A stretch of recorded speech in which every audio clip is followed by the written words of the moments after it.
Also here at 9 o'clock and all new, a former Fort Gibson police officer fighting to keep her canine partner. She resigned in October under an agreement that they would stay on as reserves. Well, that never happened, and the city wants the dog, Bullet, back. In their first year, they got $88,000 in drugs off the street, and the city is now threatening to put Bullet up for a surplus bid. Down.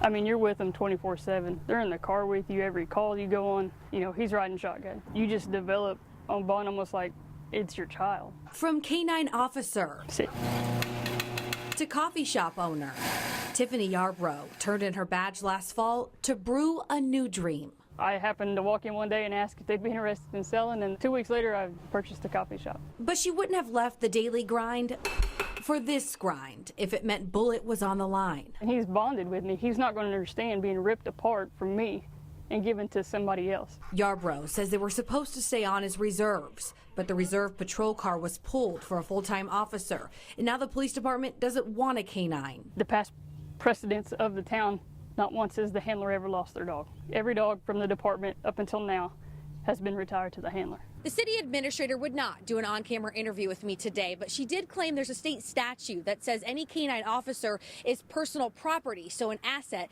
to the town. Bullet's not an item. Something with a heartbeat that has a bond and is a living, breathing thing, just to me isn't an item.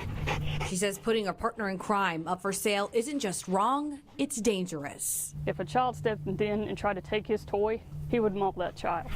And that's a liability that I can't believe is even being questioned. She's been paying for Bullet's food, vet bills, and medicine. There is a city council meeting on February 26th on this exact topic, and if you would like to help, there's also a link to the GoFundMe page on our free News on 6 app. We first told you 2 weeks ago about a former Fort Gibson officer fighting to keep her canine partner, Bullet. Well, tonight we've learned that she won that fight after a unanimous town council vote. Tiffany Yarbrough resigned back in October, but that was under the agreement that she and her partner would stay on, but in the reserves. Well, that never happened, and months later, the city decided it wanted to put Bullet up for a surplus bid. But the council says it didn't even know about that decision until there was an online petition. I'm elated. The outpouring of support that we got from this was just unbelievable. We had over 460,000 signatures on a petition that was started by someone I don't even know. It's routine for officers to keep their canine partners even after the job. Bullet has several medical issues, and she's had full financial responsibility since she resigned to open her own coffee shop.